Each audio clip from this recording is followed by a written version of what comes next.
Evening, everybody. Welcome to another edition of our NASCAR for Beginners podcast. Here we're in part 3 of this one. Tonight we're going to discuss tracks, some of the different sizes and things like that. Some little fun facts about some of the size of them. How they break down the points for a race. How do you qualify for the playoffs? How do the playoffs work? And then something NASCAR started new last year was a mid-season tournament. We're going to break into how that works.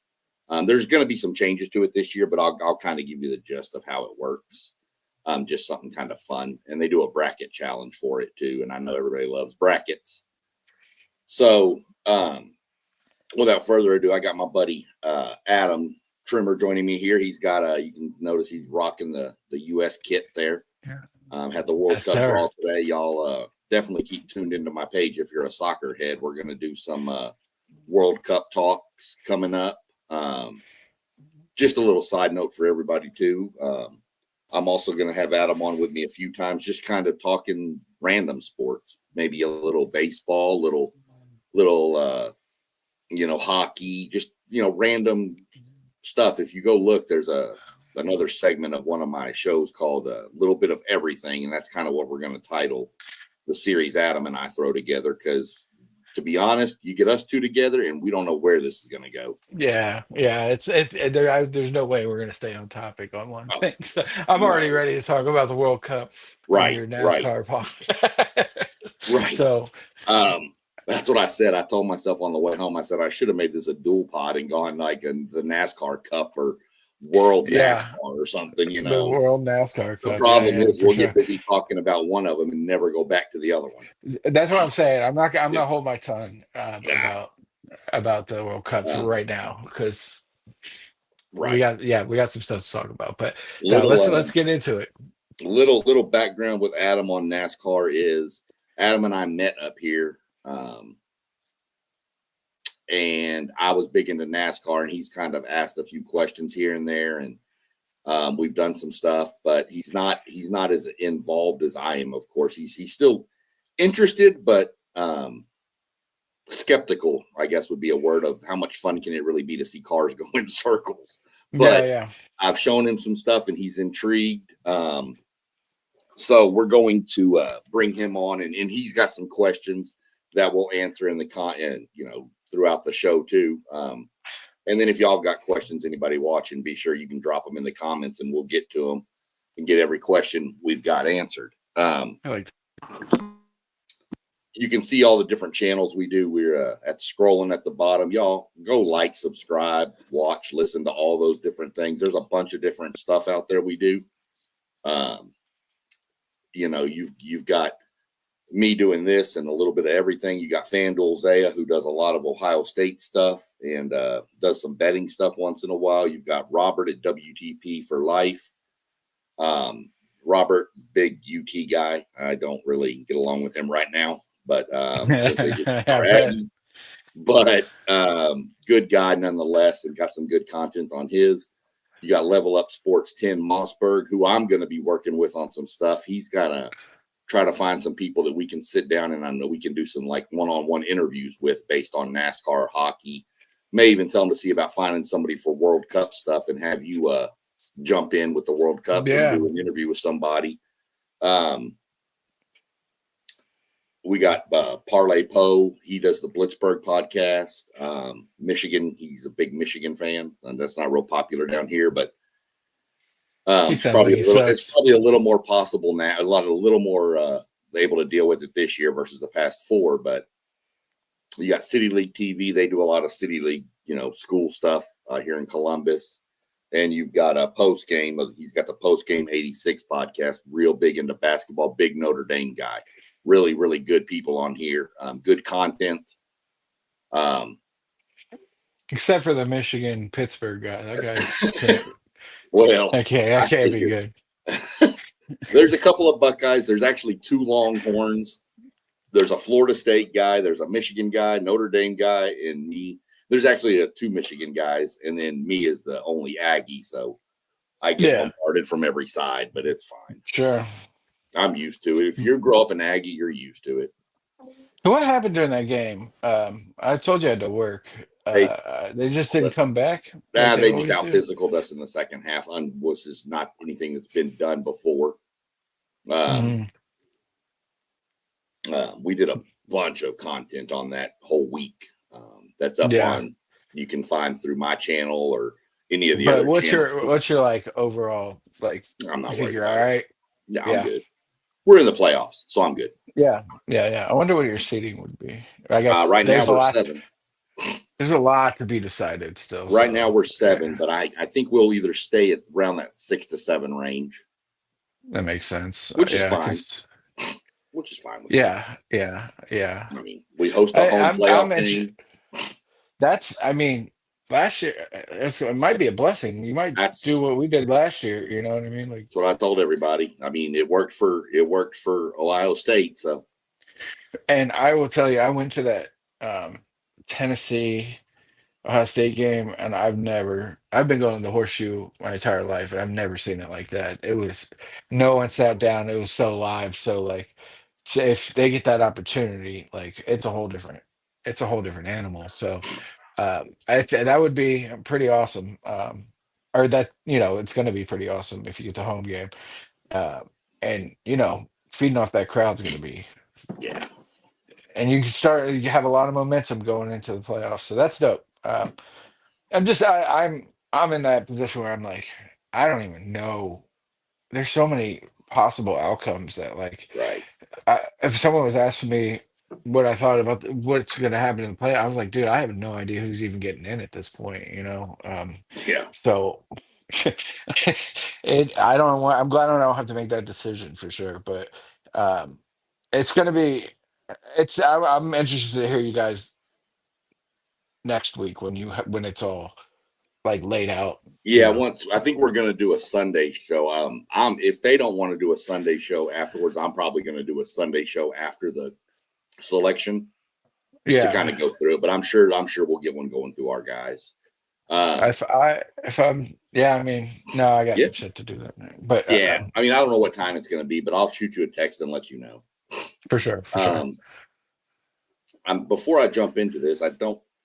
Doug, my buddy down in Texas, just popped on and he said, "Is Adam a Ford or Chevy?" Oh, you. I was like, "Who the hell's Adam?" It's you.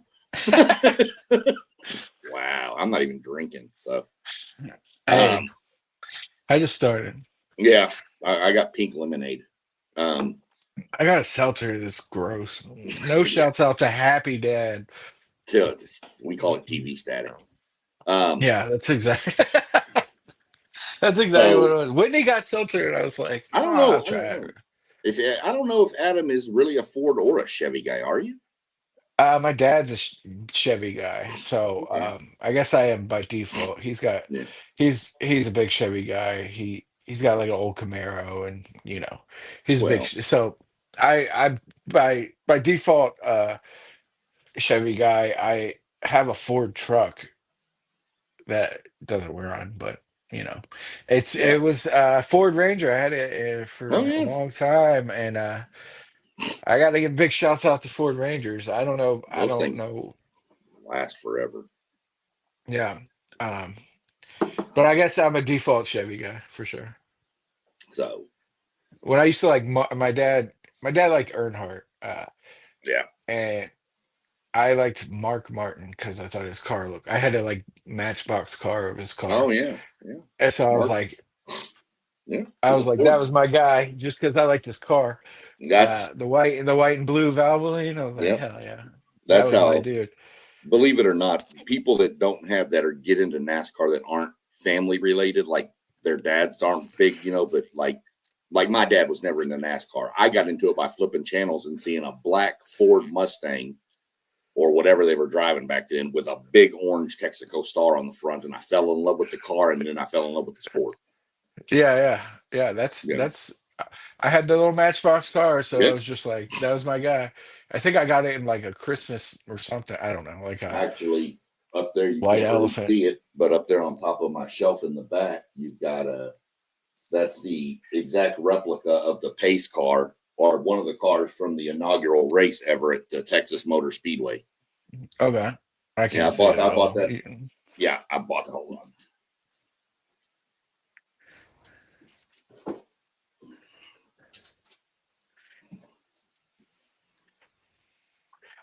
Oh, there you go.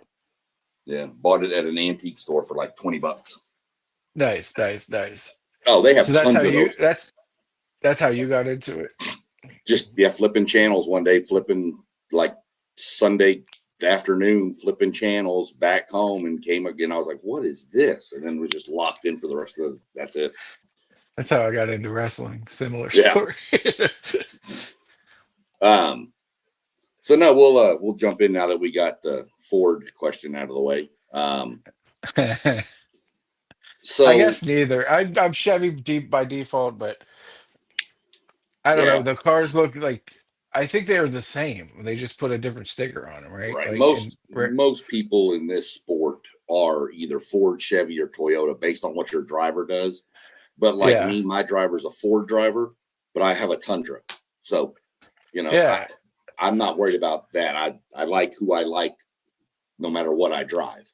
yeah. I like Toyota trucks, So, so yeah, um, for sure. but yeah, so the first thing I wanted to get into was just some of the different styles of tracks people that are out there. Because most people, when they think NASCAR, they just think these circles that are just, that's all they are.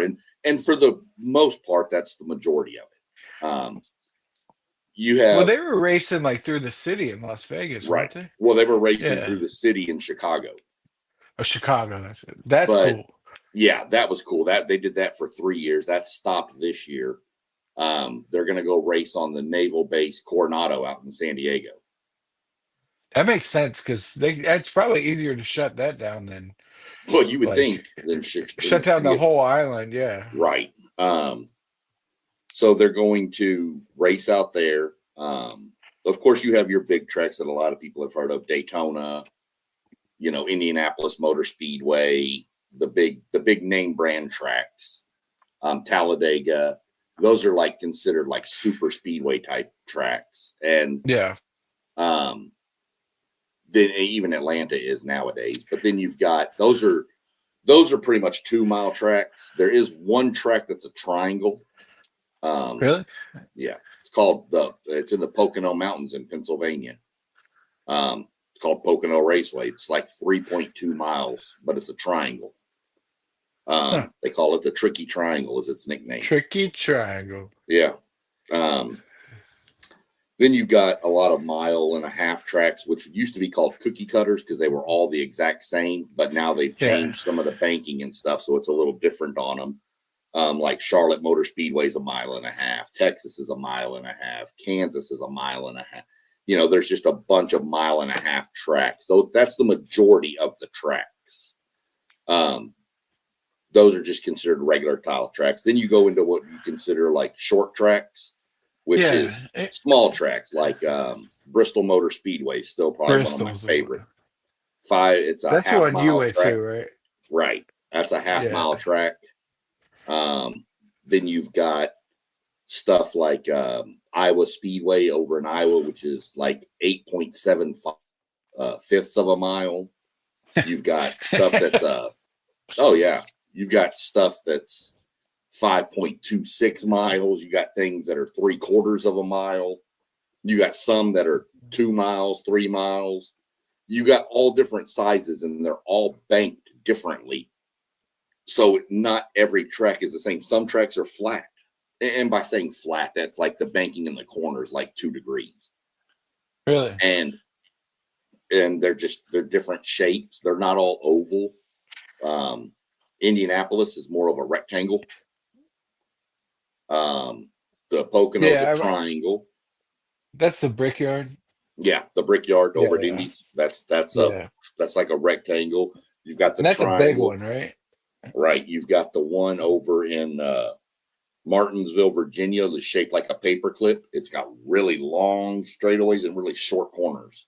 Looks just like a paperclip, to be honest. Yeah. And then so they go faster on that one. And then I think it's Darlington is the egg shape. Where one end of the track is narrower corner, and the other side is a wider turn. And it's done that way, believe it or not, story about that. The reason it's not just a symmetrical oval is because the guy whose land it's on had a minnow pond in the corner, and he said, "You can put a track here, but don't touch my minnow pond." So they had to cut the other end of the track down to make it fit. That's cool. Oh yeah. So does the speeds vary, I guess, per track? Oh yeah. Yeah. Your bigger tracks, the Daytonas, Talladegas, especially those style, is more what they call pack racing now, where if you can take from first to 36th place will probably be something like 1 second is the gap between all of them. Wow. I mean, you're literally like 1,000th of a second off, and that's the ones where you'll see them bumping each other. Yeah. So yeah, those, but when they're in a line, they do put restrictor plates, or they, cut the horsepower down on those tracks just for safety issues. If those cars had no restrictions to the horsepower, those cars would easily push 220, 230. What is restrictor plate? It's a piece that would go over what used to, it used to be a restrictor plate. It's not anymore, but it's a plate that in the older days would go over the carburetor to cut the air intake to the engine.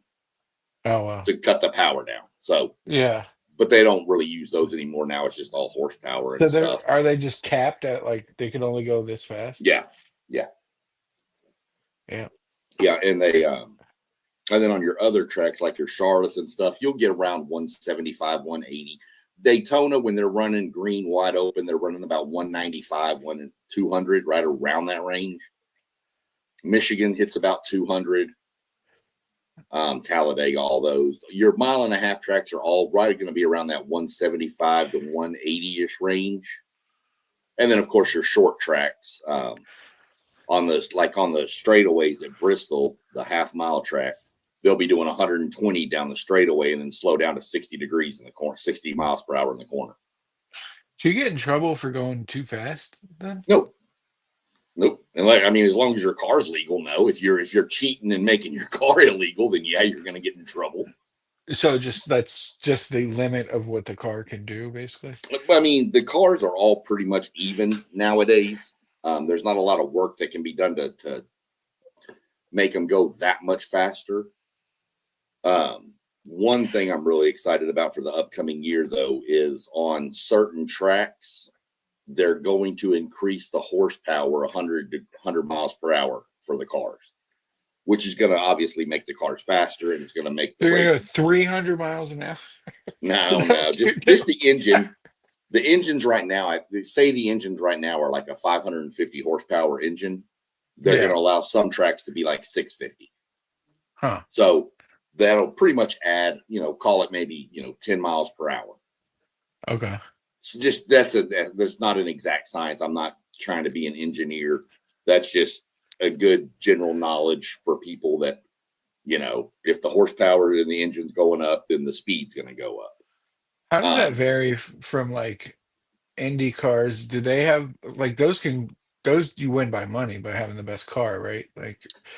Like F1 is just how much money do you want to spend? There is no real limits to what you can do to your car as far as horsepower.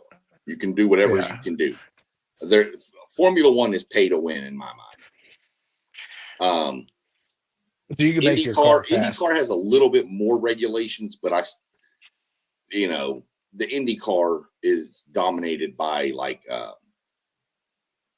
lot of times it's like the Honda, the power plants, the engines Honda puts in there. Plus, it's not a gas engine in the IndyCar or the F1 series. It's more of a hybrid or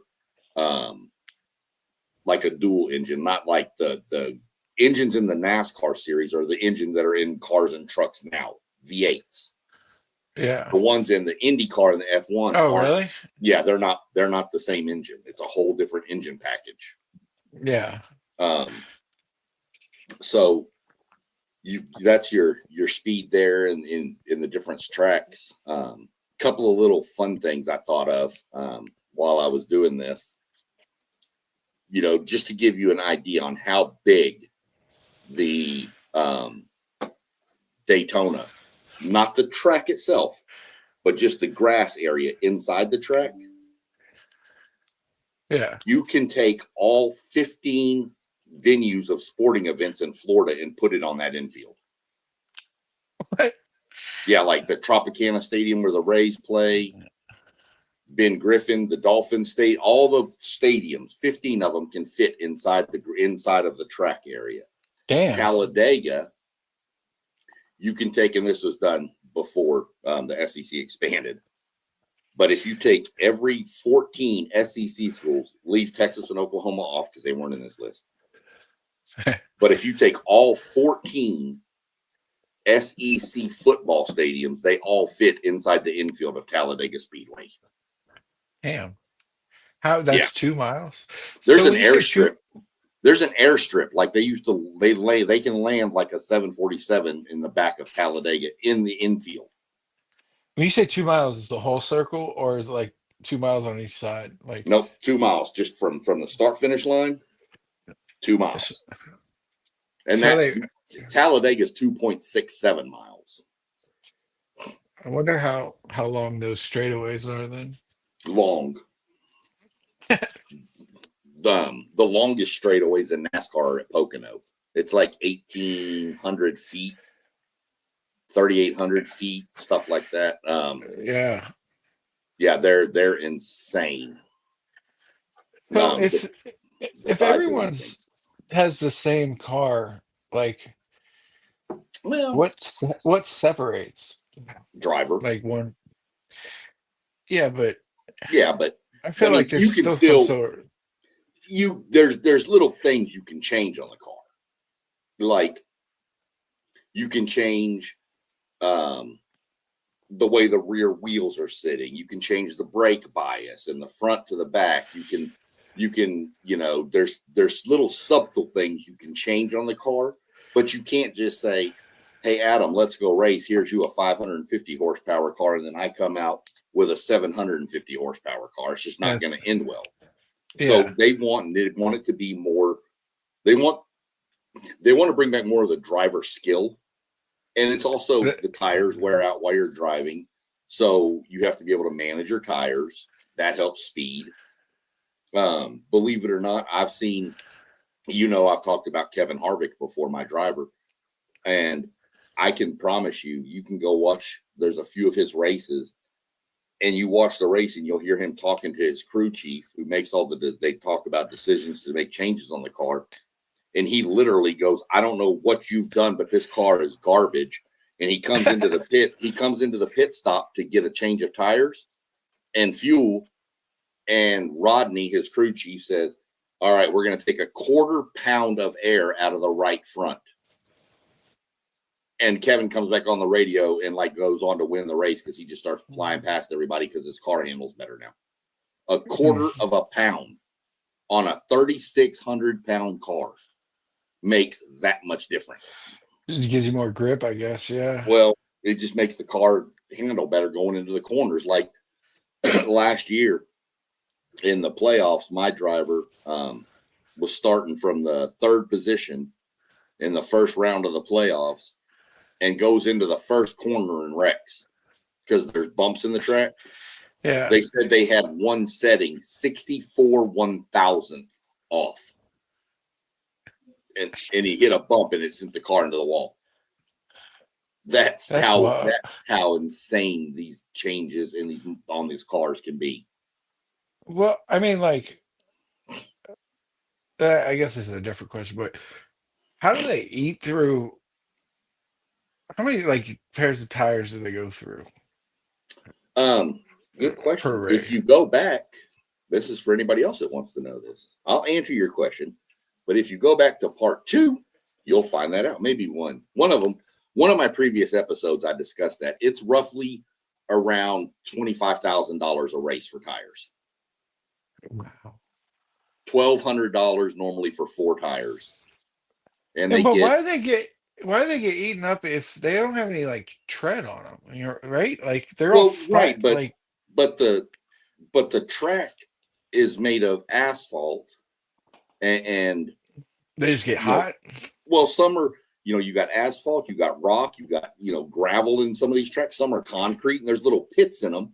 And it just starts, when those tires get hot, that rubber just starts getting peeled off of them because the track may have a lot of little pebbles and little nicks in it. And the tire's hot, and that rubber just that concrete or rock just kind of grabs part of the tire and starts just flaking it slowly. You'll see some tracks where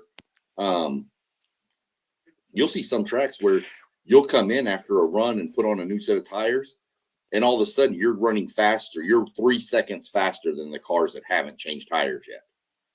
Yeah, I remember that always being a thing. Like they couldn't like decide. Like they'd always have to make a decision. Like, should we Right. get And tires or sometimes, should we ride them out? yeah, do you ride them out? Do you come in? Do you take 2 tires? Do you take 4 tires? I Because was that's I was listening to a race the other day. While I was driving, they were playing one of the classic races on the Sirius XM channel, and they came into the pit. So this is from 1999. They came in to do a pit, and they said, "That's an amazing pit stop. It was 17 and a half seconds." Pit stops now are about 9 seconds. damn. And that's changing 4 tires and filling up a car full of gas in 9 seconds.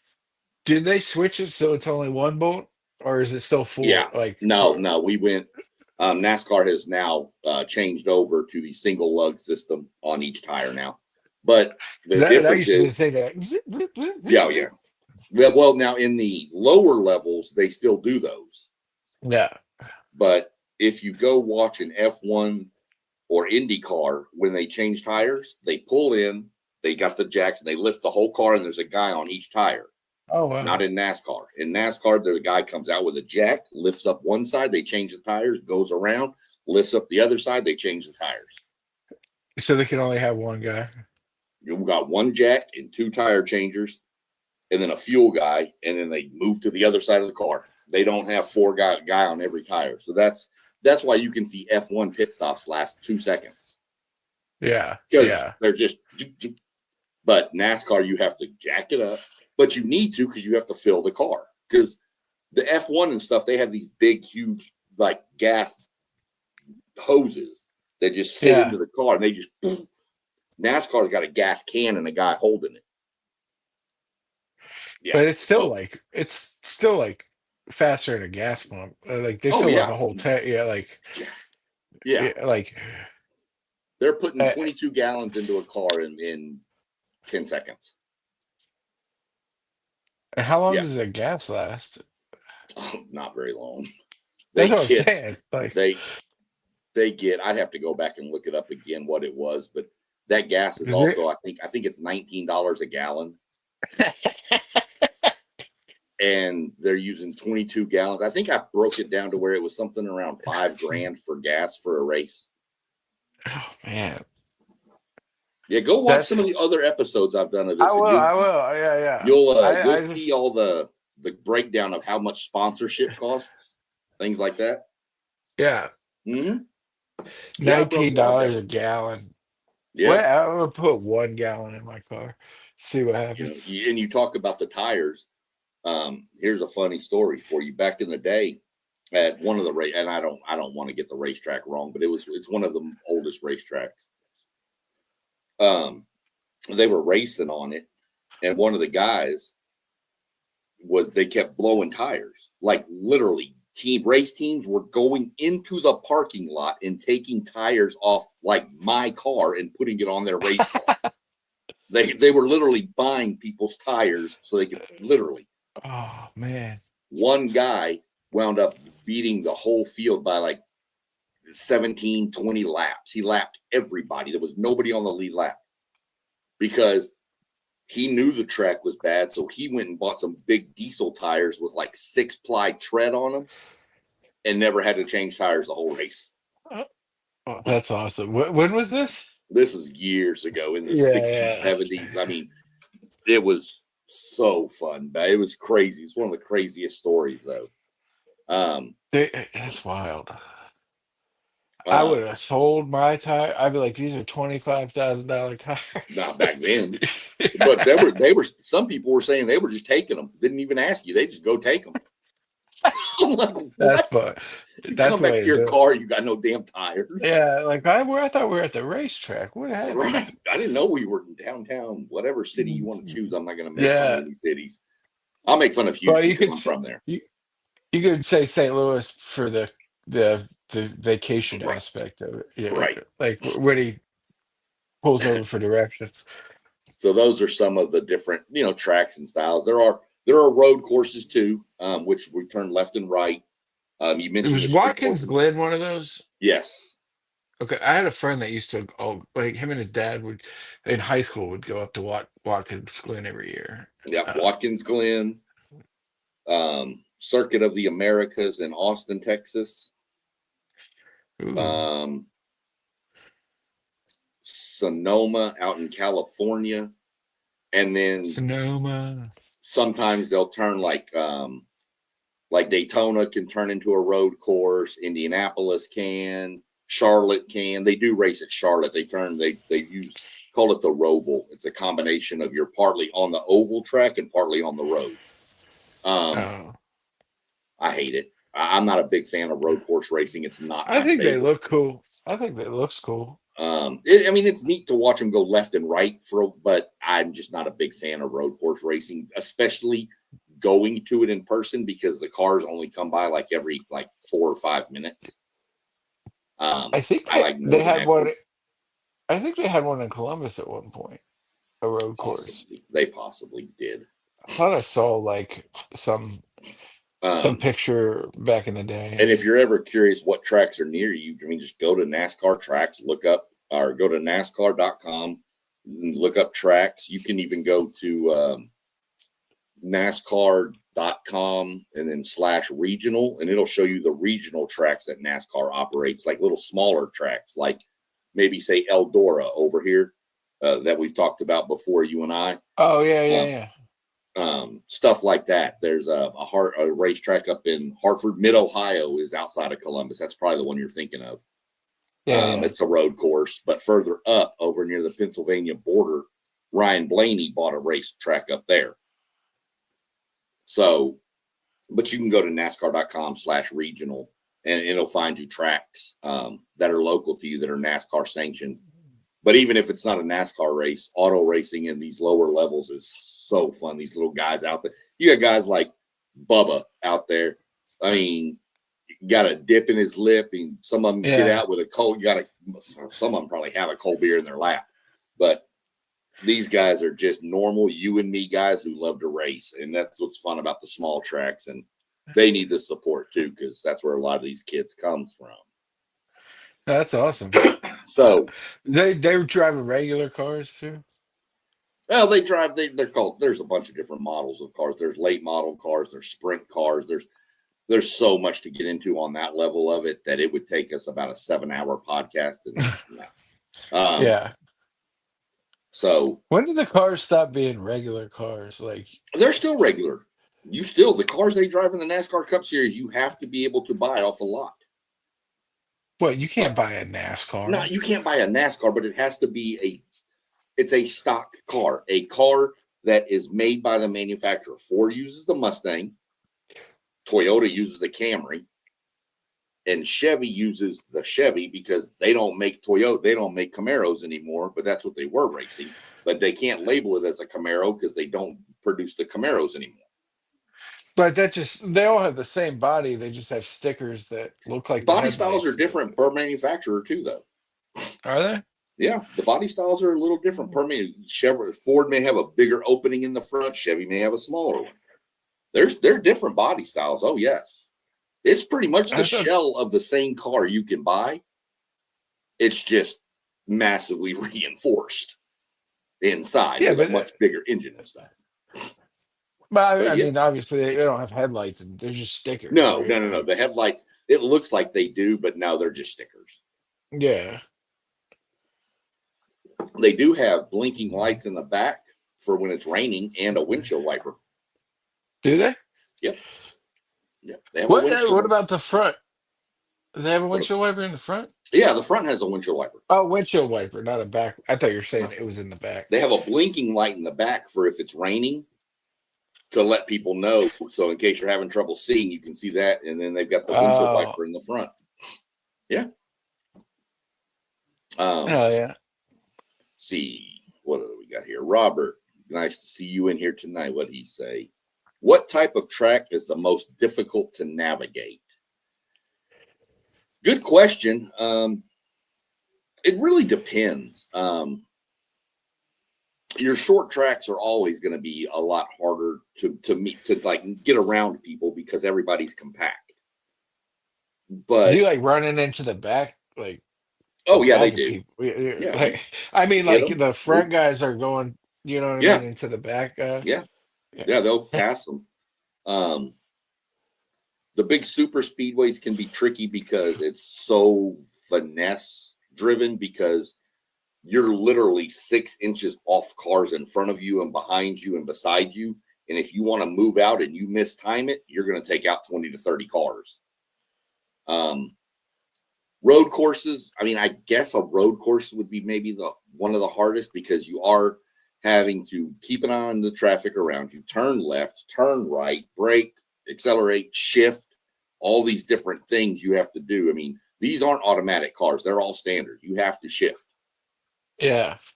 Is it, Now but it's they've not, got, is it down here or is it up here? Like a wheel no, shift? it's a stick shift. That's It's on the awesome. floor, but it's not the, as we used to call it, the old H pattern anymore. It's now a Yeah, sequential yeah. where they can just slap backwards to go up or bump Oh, forward to go down. backwards, forward. Yeah, yeah, Right. yeah. Now, the Xfinity, the lower series, they still do the H pattern. Yeah. You know, Shout out each banner. right. Shout out to the H pattern. I see post game in the comments. What's up, post game? I see Mossberg in there. What's up, Moss? NASCAR seems to be a real race of centimeters. Last year, not last year, year before, you had the closest finish in NASCAR history. It was 0.001 of a second. And then in Atlanta, you had the top 3 finishers covered by 0.0008. That was 1 through 3. Yeah. So it's insane how close these guys can be. Adam, Moss, I one of don't the guys. I don't know So, how you could drive that close to somebody or not. well, That's I try to wild tell to me. everybody, get on the highway and get about 60 miles an hour and get up behind somebody real close. Now, obviously, they're going to hit their brakes probably. So make sure Yeah. you're doing this with somebody you trust to not hit their brakes. But Yeah. get up right behind them and get as close as you can at 60 miles an hour, as close as Yeah. you're comfortable. And then I want you to triple that speed to 180 miles an hour. That's what I'm saying, dude. Like, Yeah. I mean, you have to trust every single person around. I guess at Right. that point you've done it so many, like, Right. but like the exact amount you put on the gas you know what I Oh mean? yeah. Like, Yep. You can't. It's but not at just that put it point, to the floor and go anymore. It's, you got to manage the throttle, because that manages your fuel mileage. There's yeah. so many. Moss, yeah, Adam, go watch parts 1 and 2. There's some great information by me on there. Appreciate that, Moss. I try to act like I know what I'm talking about on these things. Right on. Sometimes I do, sometimes I probably don't, but it's whatever. Hey, I certainly don't. I know you have a question, and I'm going to hold that question for the end, because I know it's a question you really want to ask. But that way, there people will stay tuned in till the end. But y'all want to hear what Adam's question is. True. And any more questions y'all have, please drop them in. But another quick topic we'll hit: how are points awarded for a race? So every race, there's the total points one person can get is 60. What it is if you win the race, you get 40 points. Second place gets 35, and then every place below that gets 1 point less all the way down to the end. So you get 40 for winning the race. Then there's stages in every race now in NASCAR. They do stage 1, stage 2, and then stage 3 is the final stage. And at every stage, they split it. And so, like, if I come in first in stage 1, I get 10 extra points. If I come in first in stage 2, I get 10 extra points. So there's your 60. But you also get, for winning a stage, you get a playoff point, which we'll get to how those in a minute. So you get a Wait, playoff point. what's the stage? A stage is just like something NASCAR invented and put in to stop people from getting out like 30, 40-second leads and just it's just driving. Oh. So that, let's say we're just going to use easy numbers here because I know you. We're going to say 100 lap race. So at lap 30, they're going to have a pit stop and it'll bunch the field back up. Yep. It's caution. You don't have to, but everybody else is going to come get tires. You might as well. Yeah. So, does that kind of take away from the game of when to choose to get tires? No, because it depends on how they fall. And most of the time, you're going to have a pit stop that you have to make at the last stage. So you can't there's no break in the last stage, but it's long enough that you have to pit. So you got to, then that's where you choose when to pit. Oh, okay. So stage 2, say, is another 30, right? So stage 2 is 30. And then they're going to throw a caution flag and people will pit, refuel, make adjustments, go back out. But what it did was it bunches the field back up again. And then let's say that I'm leading the race, but let's say you're 1 lap down and you're the only car 1 lap down at the end of stage 1. You get your lap back. You get what they call the lucky dog. Wow. So now you're back on the lead lap. So now let's say it's stage 2 and you're a lap down. And so is, I'll just throw out a buddy of ours, Bobbert. Okay. So you two are a lap down, but now you two are racing to who's going to be the first one a lap down to get the free pass. First of all, it's going to be me. Well, yeah, of course. But you've got to race each other to get that position, or else you stay a lap down again. But so they put that in. So you call it Do they like that? Oh, I love it. I love it. Yeah. I mean, I like it in some tracks more than others, but I enjoy it because, again, I don't want to see a drive. Like, you can go back and watch. Just people running away with it. Well, you can go back and watch some Kevin Harvick races when he was at Phoenix, 2018-ish, 2020 even, I think. He's winning the race by 12, 13 seconds. There's like 6 cars on the lead lap. It's just not. It was fun for me because he's my driver. Yeah. But this just, and that was even with stages, mind you, he was doing that. So it's something that just makes it a little bit more, I don't know, exciting. Yeah, I mean, it just it's changes keeping everybody in the race, I guess. That's the other thing it does, is it makes the race more exciting to the end. But you could kind of just dick around and not race until the end, I guess, right? Well, you can, but you've got to also remember most wrecks happen in the middle to the back of the pack. And if you're back there just kind of screwing around, you could get swept up and wrecked and not even be your fault, and now you're out.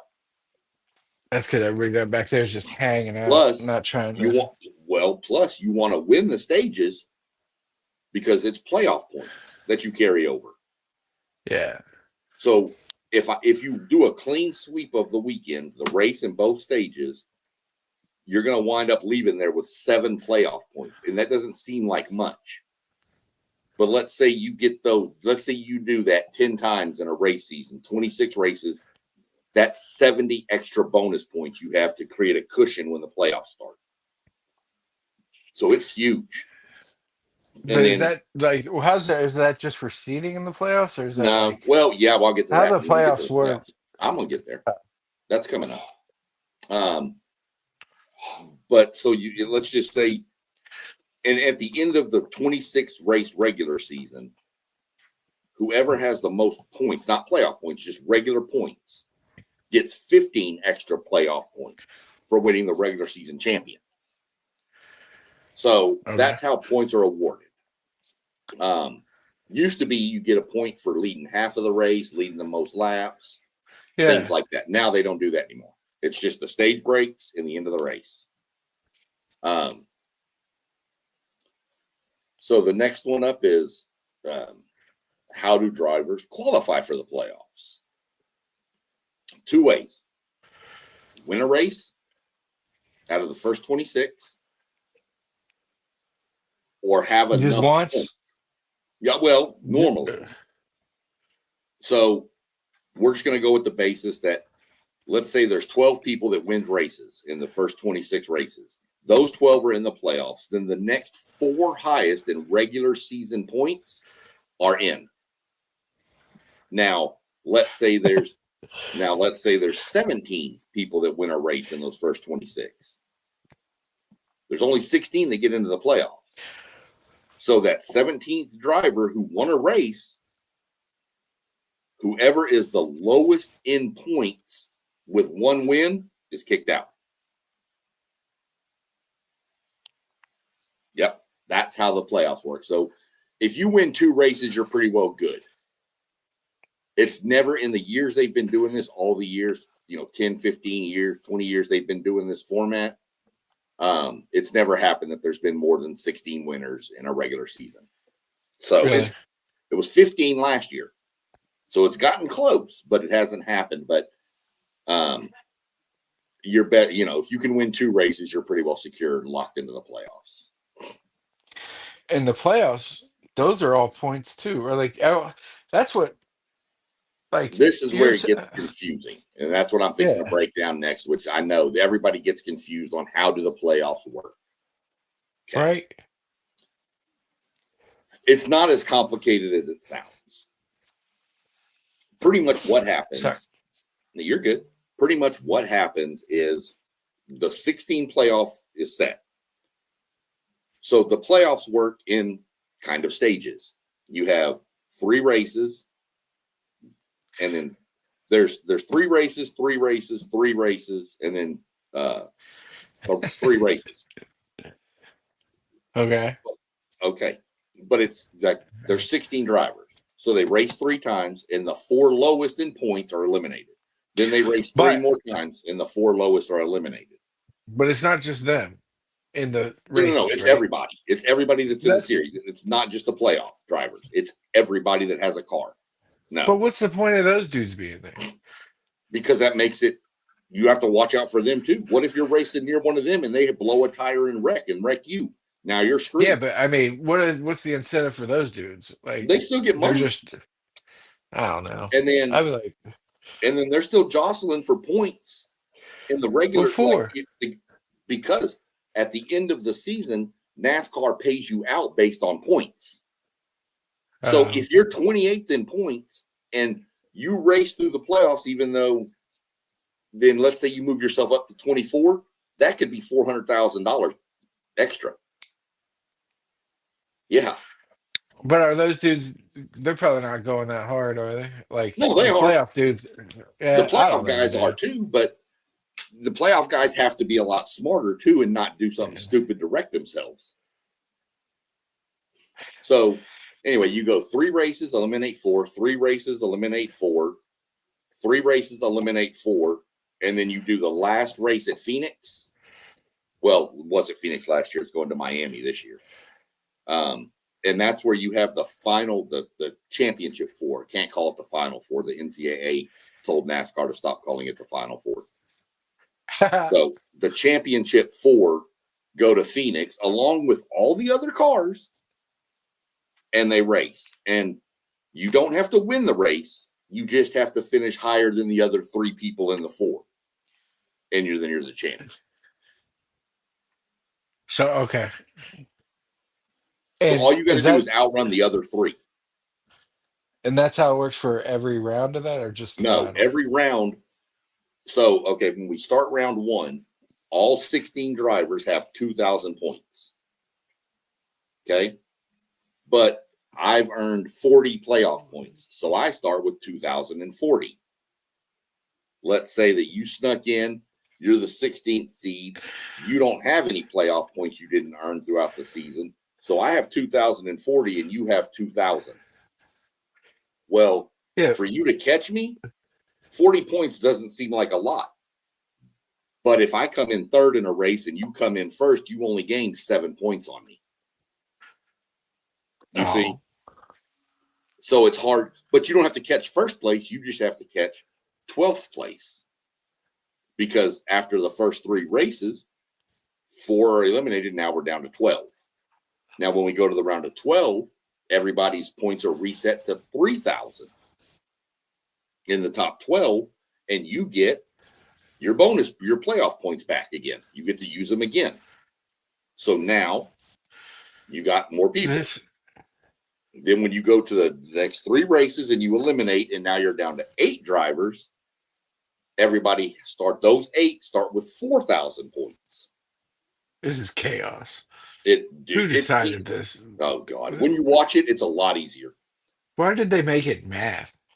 Like, just which one won? It's like who? But they should just race.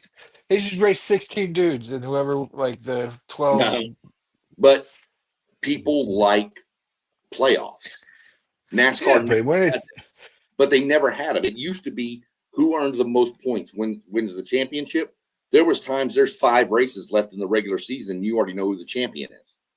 And so nobody would watch the final races. So now, I see what you're saying. Right. So, but they'd watch if it was just 16 dudes and only 12 of them get to, and then the next one's only 2 dudes, or like. Yeah, but in NASCAR it's so much different because you're not just out there. You can't just do one race with 16, one race to 12, one race to 8, because you're at the mercy of so many other people on the track at the same time. Nobody's going to tune in. If there's 16 drivers in the playoffs and my driver's not one of them, I'm probably not watching. Well, I don't think why would you watch anyway? If you're my driver's in the playoffs. If my driver's in it, I'm going to watch. If he's not even in the playoffs though, like. Well, but he's still out there just because he could still win the race. I guess, but who cares? Like, because they do. You don't realize how much money. You don't realize how much money it is to win a race. You're talking You're well over $1 million to win a race. He gets first place, but everybody's talking about the dude who got 6th place because he beat the other dudes.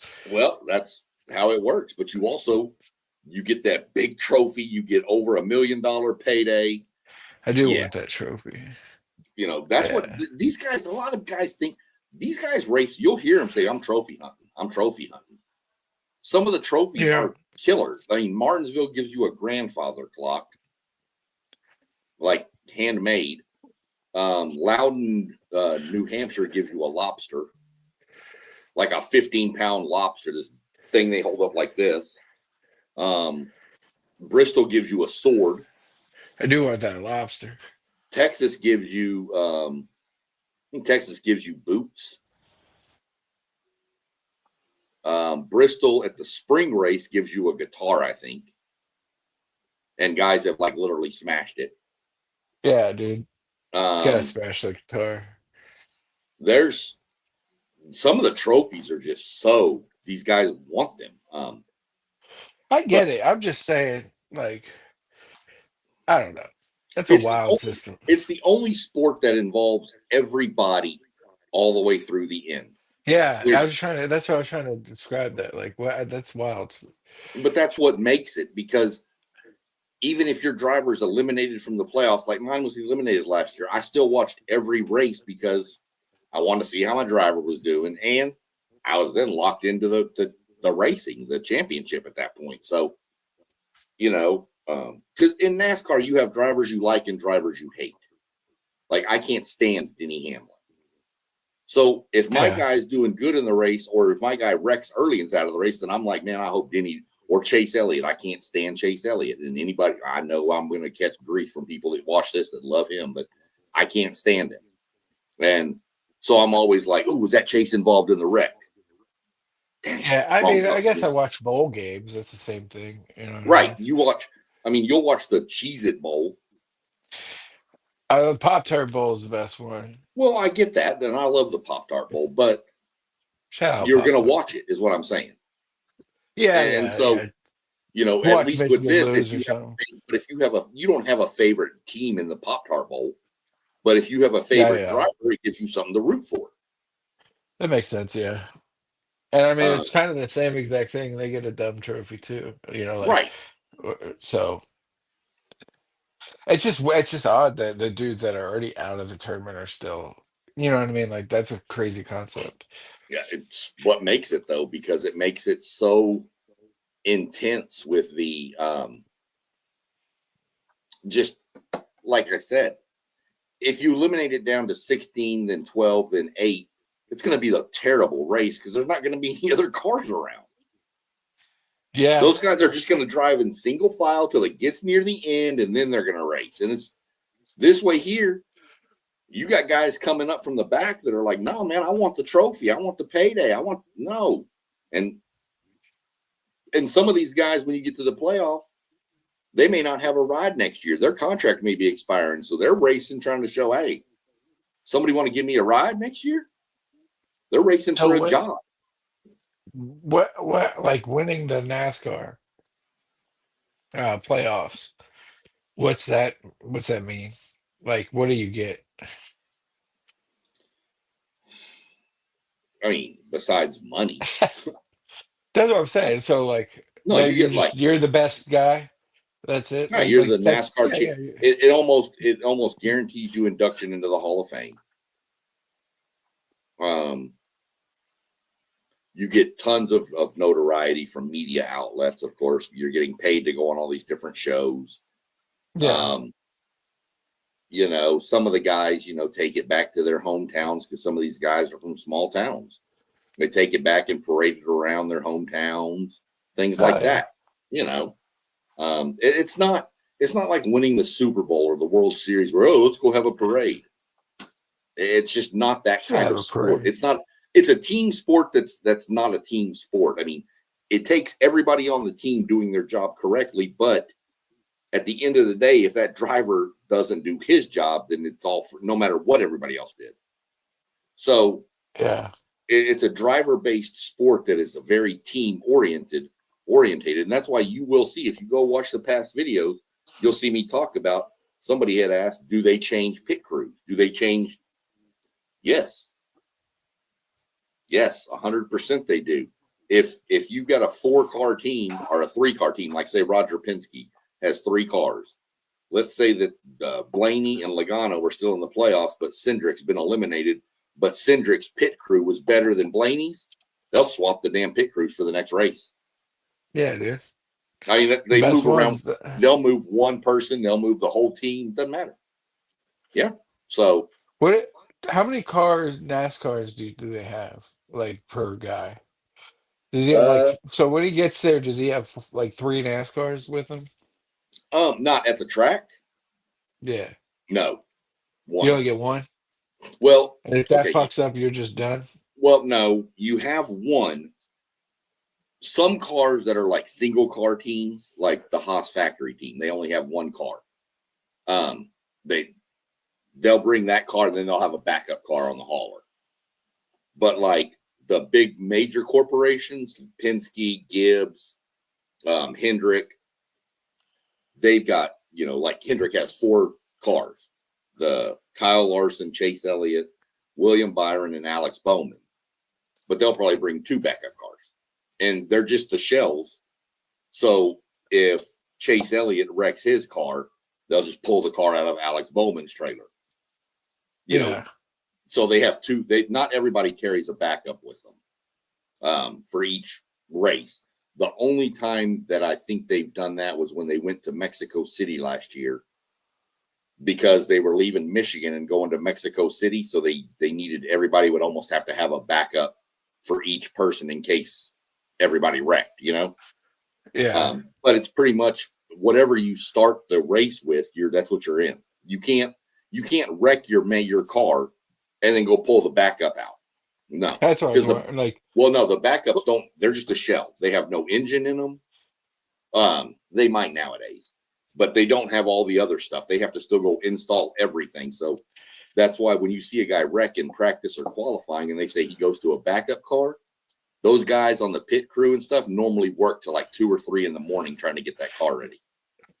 So if something like explodes on their car during qualifying, then they can, or they lose control and hit the wall too hard and wreck it. They got to pull the back. Yep. Yeah.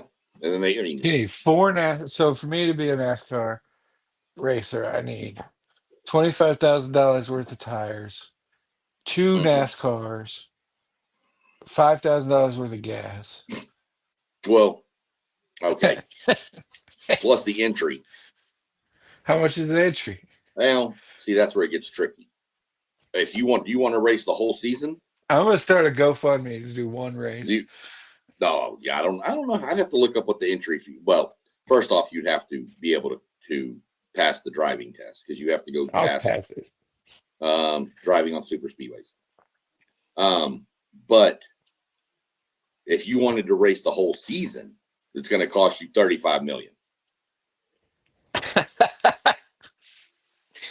right, I don't know about my GoFundMe anymore. Yeah, that's going to take a while. Yeah, dude, I don't need a whole season. I just need one. Yeah, like once I said, they see me behind the wheel, dude. Yeah, okay. Yeah, no. You'll be the one going 20 miles an hour around the corners. You go so slow. You'll have the pucker factor at full effect right there, brother. Yeah, dude. I'd probably get him Rex for going too slow. Yeah, for sure. Right. Yeah, they'll black flag you, tell you to get off the track. I'll be like, gladly. Right. Now, $35 million. That's crazy. That's for a charter, and that gets you into every race for the season. You're even if you go out to qualify and you wreck your car, you got a backup. Doesn't matter. You can't not be in the start of the race. You're going to start the race because you have a charter. You're guaranteed a starting position in every race. Some races like Daytona, there will be guys that come in and they do like one-off races. Some of the older racers and stuff, they'll come in and do a race. Fine. But there's only 40 spots, say, or 43 spots, I think, in the Daytona. So 36 cars are guaranteed to start. So there's only 7 open positions. So if 9 people are trying to get into the Daytona, 2 of them are going home. So you may put all this money in and then not even qualify, and you go home and you've lost everything. You get no money. You get nothing. They obviously are getting money from advertisements. Well, yeah, but I mean, that's why they get all the stickers and shit. Right, is it profitable for these teams? One of the teams had said that over his time of being in the sport since the 2000s, he's lost $100 million. That's what I'm saying, dude. That's insane. Well, we're not going to get into all that because that's why there's a lawsuit going on right now. But we're waiting to see how that plays out. Do they get a piece of the door or anything like the tickets? Well, I mean, there's payouts for a bunch of different things. You know, they get paid out by revenue and what's on the broad. There's a whole different thing they use to pay people out. But obviously Tide is paying a lot of money to whatever, put that giant logo on it or whatever. Oh, yeah. You know what I mean? But still, $35 million, like. Mm-hmm. And that's per year and per car. So like Hendrick pays $140 million a year. I mean, they have to make some money, right? Like they wouldn't do it if they didn't. Make some, but that, like I said, once more is known about what's going to go on with this lawsuit, that's going to break out because the teams are wanting it to be a permanent charter to where I buy it once, I don't have to buy it again. Oh, really? And NASCAR's like, no, we need to buy them every year. That's how we, so I kind of agree with the permanent charter thing. I mean, if I'm spending $35 million, let me be in there for, hell, make it a 5-year investment. So that means 1 year or just $35 million. If I get $35 million, that means I have 5 years to try to do enough winnings and sponsorships to cover $35 million versus trying to have to cover $200 million. Yeah. So and they're like, well, if you don't pay it, someone else will. It's like, nah, there's only like a handful of people that can pay $35 million. You know what I mean? Like, so if they have the demand, they'll be like, right. They're gonna have to bend to that, or just start a new league. Like, that's wild. Yeah. I mean, they got to get TV revenue, and like NASCAR's getting greedy. You said there's 40 cars. 36 cars. Do the math. Oh, I know. It's insane. It's insane. 10 cars is 350 million. 20 cars is what, 700 million? So 30 cars would be 1.5 billion. Come on, man. A year in but fees. Now NASCAR pays for a lot of stuff too. But like I of said, course they can afford it. Well, until they figure all this out, I'm not going to get into how the charters and stuff work, because I don't want to give information out and then it change all of a sudden. So yeah, there is a lawsuit going on right now from Michael Jordan, Denny Hamlin, and Front Row Motorsports are all suing NASCAR antitrust. So we're going to see how this lays out. The court case just started on the 1st. Mm-hmm. So we're going to see where it goes. I mean, this could be a 2-year process, but right now everything's as is. We'll see what happens. As more stuff gets settled, I'll be updating more. But for now, I'm not even touching it because it's just way too much. But I do know Jordan walked into court today to testify, and on his way in, some guy was holding up a stereo playing the Bulls intro. That's awesome. Yeah, it was pretty funny. It's on. Is it up to NASCAR to prove that it's worth? Well, I mean, NASCAR's the defendant, so it's up to the teams to prove that there is antitrust. That it's not worth $35 million. There's more involved than that. It's a lot more deeper than that. Just the money thing. Okay. But it's pretty much the plaintiffs have to, it's just like a court case. The plaintiffs have to prove the defendant's guilty. So $35 million is guilty. Well, guilty. You'd be surprised. Those teams make a lot of money. So, but I would hope so. I mean, if you're paying the $35 million, you should be making at least $100 million. Some of these sponsorships cost $10 million. So you're getting $10 million from like UPS. Yeah, I know 35 million is not, but that's now you only got to try to cover 25 million. That's a big chunk. Oh yeah. I'm not saying it's not. And there's a bunch of little stickers. I'm sure those all cost, Well, that and like somebody like Roger Penske, he just ups the cost of his rental trucks. Yeah. Oh, that used to be $50. Well, now it's $75. Yeah, we wrecked yesterday, so raise those costs. Last topic I'll discuss before we can check on questions. How does the mid-season tournament work? They started. I don't even know how the basketball one works. So right. I don't either. But this one, this one's going to go through some changes. So it's not going to be exactly like it was last year. It was really cool though. It really brought some more energy to the middle part of the season, kind of that slow time of middle summer. Yeah. Pretty much what it is the top 32 in points at race. We're just going to say race X. I don't know what number it is right now. Those 32 are in the playoffs, are in this tournament. Then they do 3 races. Last year, it was, I know Michigan was one. The race in Mexico City was one, and there was another one, and I don't remember the other one. But anyway, there was 3 races, and it was some weird conglomerate of your finishing positions and all this, and that's how they seeded people. Nobody liked it, so that's going to be changed, I'm sure. But it was too hard to figure out what's what. They keep throwing more math at it. They were trying to figure out a way to seed people, and I was like, just seed them 1 through 32. Why do we have seeding races? We already have a point system, 1 through 32. One plays 32. It's that easy. That seems logical, yeah. Yeah. So I don't know what they're going to do with that this year, but after those 3 races, then you have a bracket. You have a 1 seed and a 32 seed. 1 plays 32, 2 plays 31. Just like the NCAA basketball tournament, except it's not 1 through 16, it's 1 through 32. Yeah. So then you go 5 races. And after every race, somebody's eliminated. It's a head-to-head race. If I finish 27th and you finish 28th, you're eliminated. I move on. And it goes through that way. Then the last race is at Indianapolis.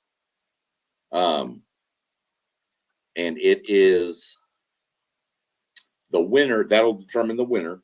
The winner of that race gets $1 million. All right. So it's just a different bracket. $1 million? Yep. I don't know. They should win more. Nah. $1 million. How many races are there in a year? Regular season 26, total 36. Okay. So if you make the playoffs, 35 million for 26 races is what you're saying. No, 36. Because the last 10 races, they're still racing. But the last 10 are the playoff races.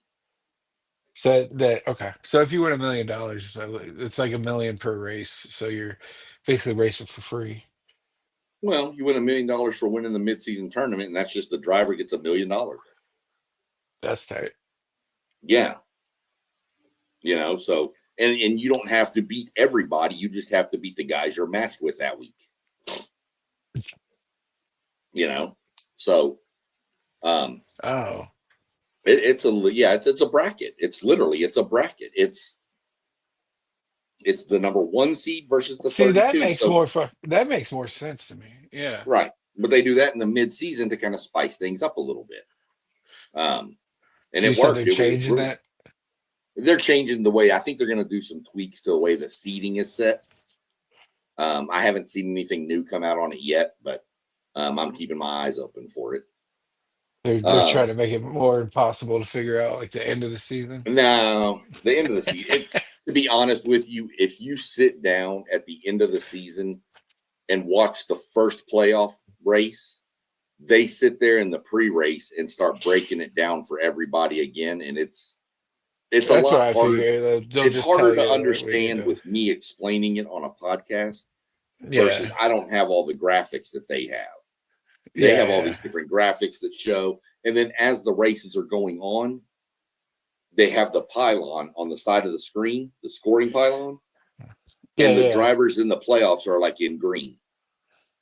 See, and then the points are normally at the bottom as to who's wearing points, and then if somebody wins a race, then the next race that driver is going to be like in yellow, and all the rest of the drivers are in green because he's already advanced to the next round. Gotcha. Yeah, it's a lot better harder when it's color coded. It's a little harder to explain on this podcast. Like I said, I don't have access to all the graphics and stuff that they do. I probably do. I'm just too lazy to go do it, to be honest with you. Man, we need a graphics department. I need to start the GoFundMe for that. That's what we'll do. We're going to start a GoFundMe for microphones, better laptops, ring lights, and a graphics team. Holler at me when you get a microphone. I'll tell you what to get. But then you got it's all the thing. But it's, we're going to have to crank up the GoFundMe and hope people actually will GoFundMe. No one's going to fund us. You never know. I've seen some stuff out there. You got to start crying. Right. Real quick. If you were Indiana and Ohio State, would you give a shit about the game tomorrow? That's what I'm wondering. Like, Ohio State will because they want to stay undefeated. Indiana wants it because they've never won one. Sure, but like they really don't matter. Nah, you just want to. If you're Ohio State, you just want to stay healthy. That's what I'm saying. Like, I don't know if you. Anyway, go ahead. I'm sorry. No, you're good. I was just thinking about that. See, this is what we're talking about. We were talking about tournaments, and I'm like, the guys in the tournament. This is why we mentioned earlier on this at the beginning. If you go back and watch the intro to this, the beginning of this, you'll see us talk about. We will get sidetracked on topics, and there we go. Hey, man, I waited a long time to ask that.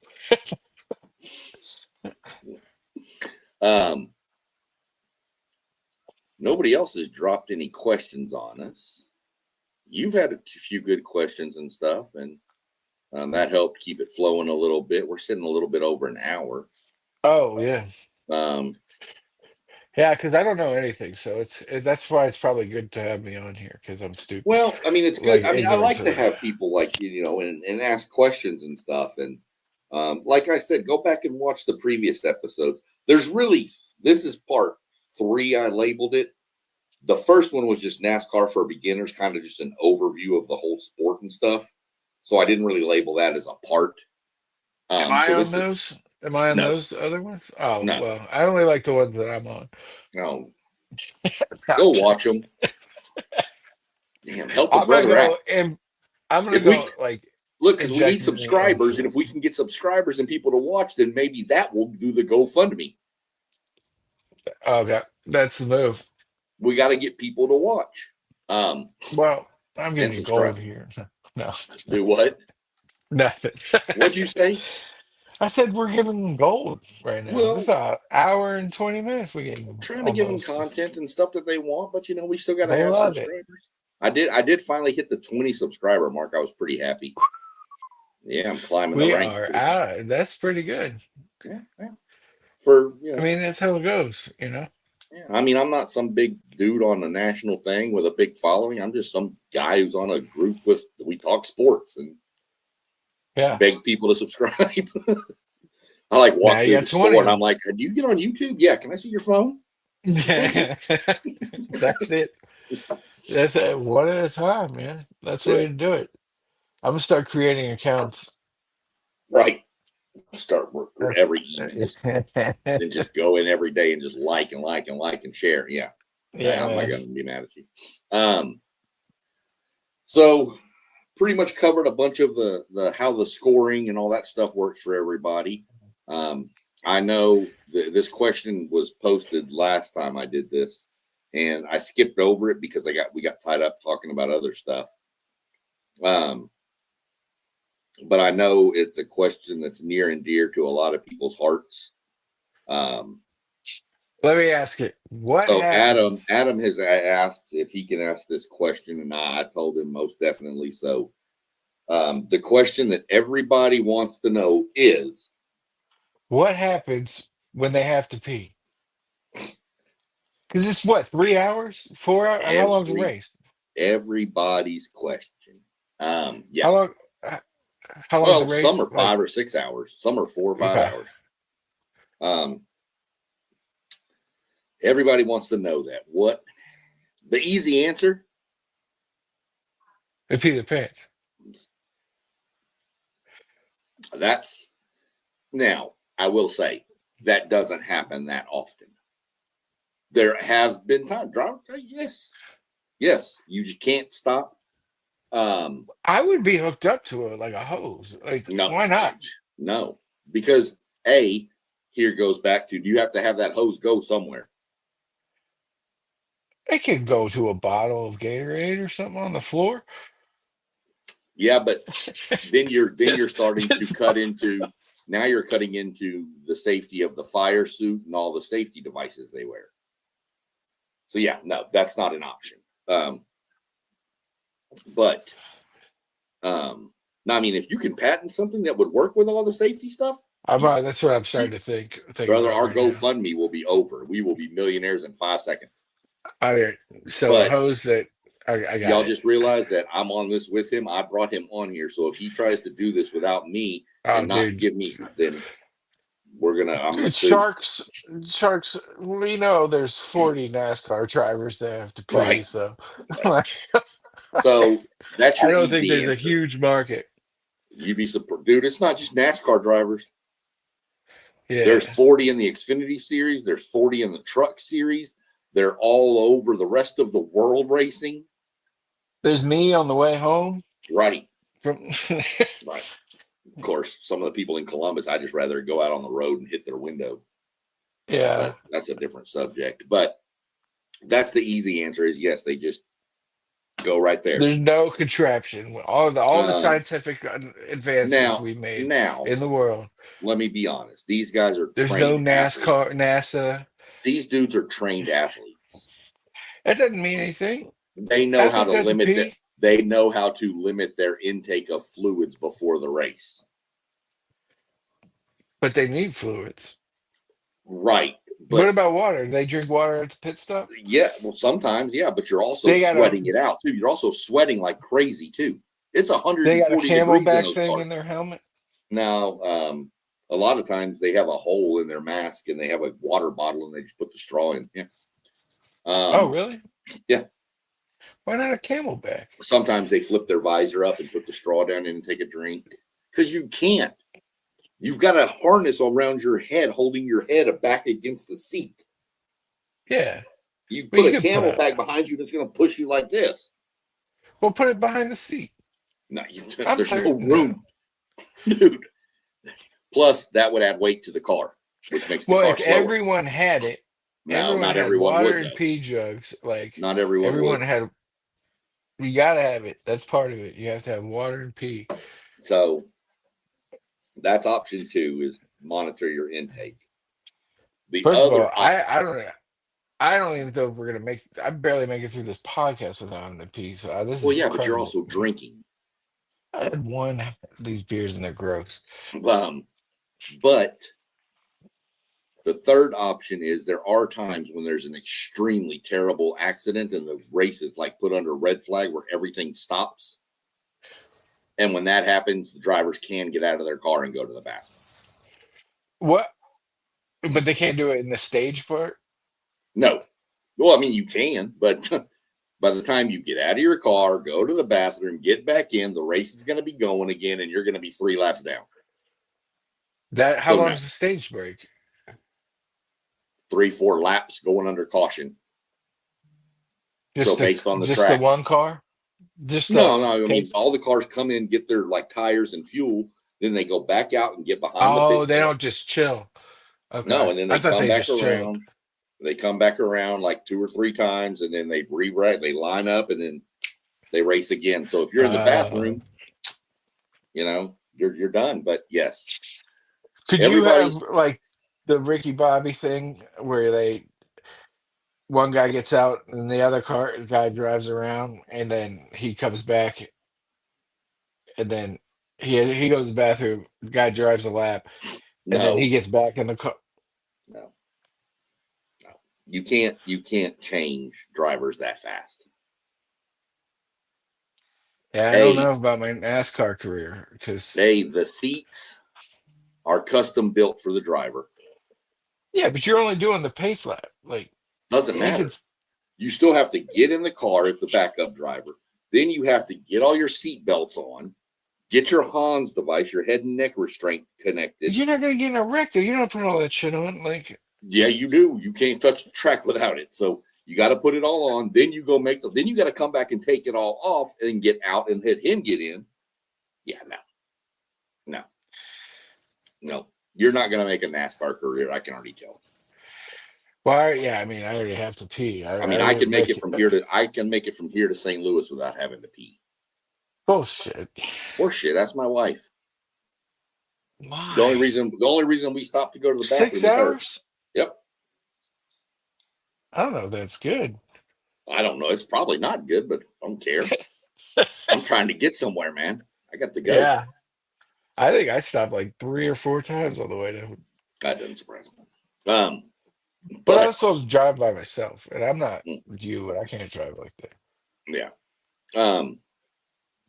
So just some more insight. Trying to figure out, I don't know what I'll figure out some topics to bring up next time I do it. Probably don't know if I'll do one until maybe January. I may pump the brakes for a little bit because Christmas is coming up and stuff. So I may pump the brakes on and give me some more time. That'll kind of let this lawsuit maybe get a little further I can talk about. And then after the first of the year, I'm probably going to throw a podcast down, and that one's going to be strictly based probably about the NASCAR app and how to earn all your free stuff. Ooh. That's, like I told you. That's sponsored by the NASCAR app. Well, the free tickets we get and stuff like that. Yeah, that's cool. Go through how to set all that up, how to get all that going. I'm not going to a race next year because we're going to be got some other plans. Yeah.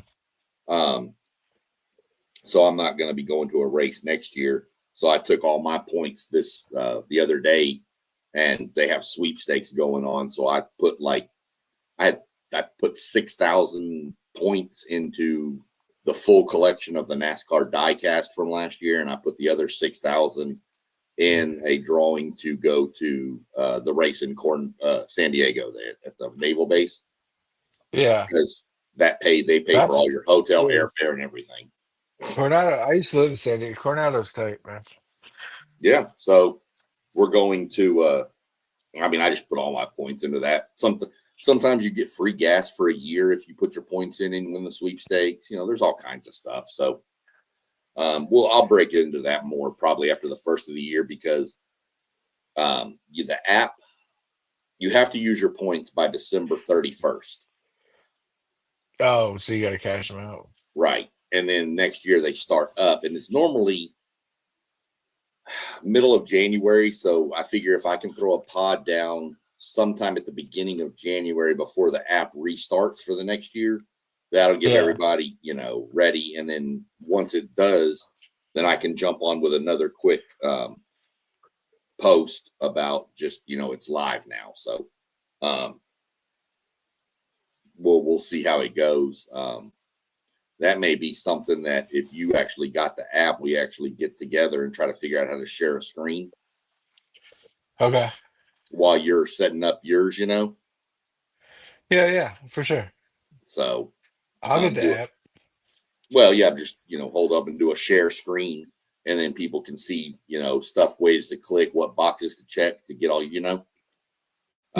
And you can even use make up a new email so it's not so it's not on the screen and people don't see your real email. Yeah. I mean, you just record video. That's what I mean. That's true. So we'll figure all that out, but I think I'm gonna go sit down and watch some football. Who's tonight? Well, at I was about to 7, go watch SmackDown. no, at 7 was Kennesaw State and Jacksonville State, but at 8 was North Texas and Tulane. You're in the thick of it, man. I'm gonna go watch North Texas, man. Tulane and North Texas, huh? Yeah. And then Tulane's in the playoffs, right? Or they should be in the playoffs. That's the playoff game right there. Winner of that game is going to get a playoff spot. Oh man! And I'm watching. And I got some high school football going on down in Texas tonight too. So they're gonna have to play the winner of Georgia. No, they're probably gonna get. Old. They're probably. Well, right now it'd be Oregon. Oh really? Yeah. Good. Well, Oregon kind of got screwed by getting us, so I guess that's for last year. As long as that team that wears burnt orange doesn't make it, I'm happy. You think Actually, I'm not. I lied about that. I told people, put Texas in. I don't know how you don't. Put them in.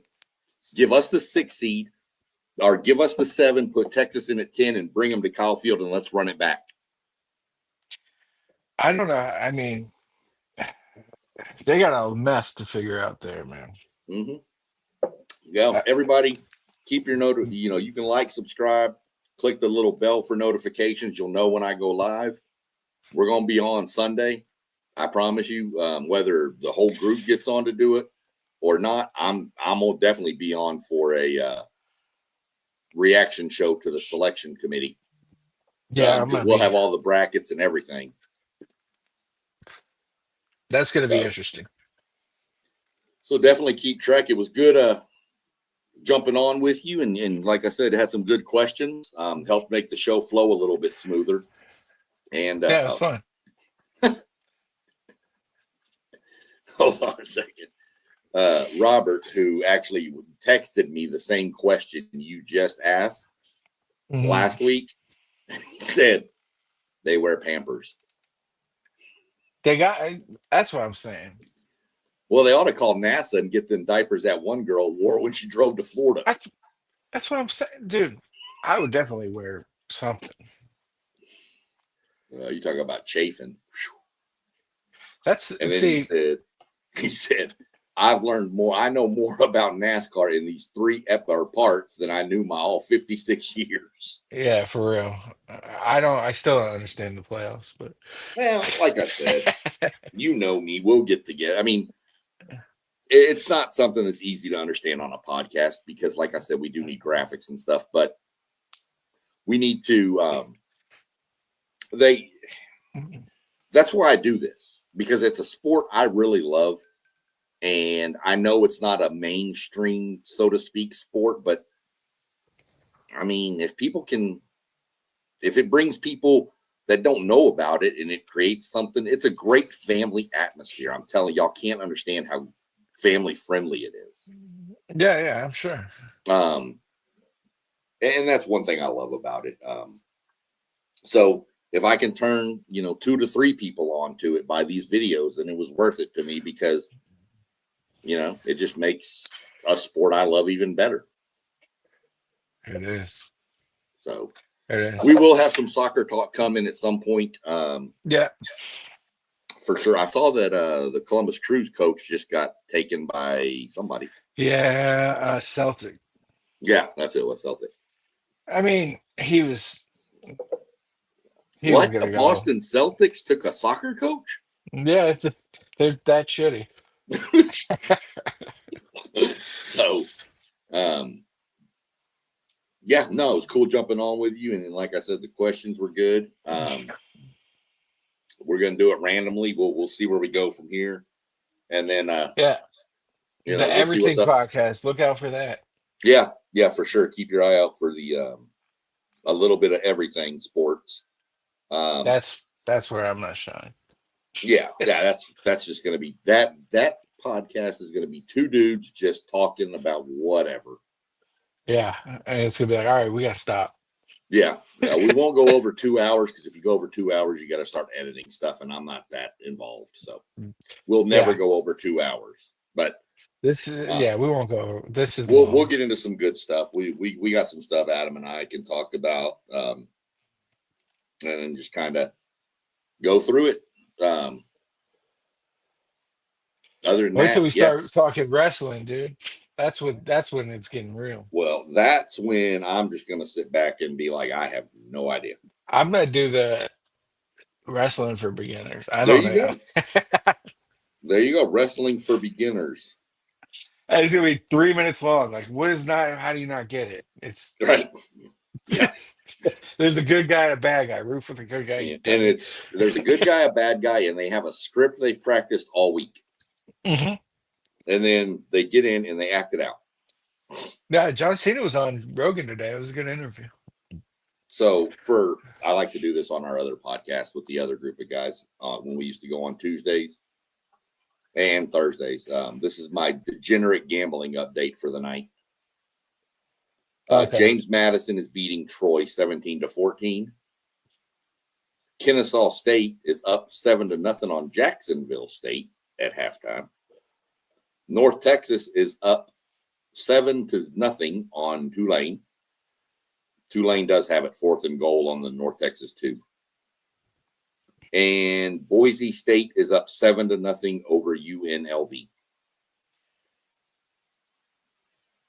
I picked Jade Cargill to win her match tonight. I don't even know if she's wrestling, but if she's on there, pick Jade. Okay. I'll go see if that's on the BetMGM Sportsbook. I don't. It might be. I don't know. I'm gonna bet it's not. Hey, if and the Dallas Stars are up Jade Cargill. And my Dallas Stars are up 1-0. There it is. Well, everybody, I hope you enjoyed it. We're just 2 dudes talking. We're just doing a little NASCAR chat tonight. I hope y'all enjoyed it. Keep an eye out for us. We'll be popping off and on here and there. Like I said, Christmas will probably take a little slower downtime, but probably starting the first of the year, you're going to see probably me and Adam popping off pretty regularly with some stuff. Absolutely. Especially as we get closer to the World Cup and stuff. So other than that, man, y'all go have a good night. Go hang out with Whitney. Tell her we said hi. And We'll catch up. All right. Till next time. Peace. That was fun. Yep. Kind of fun.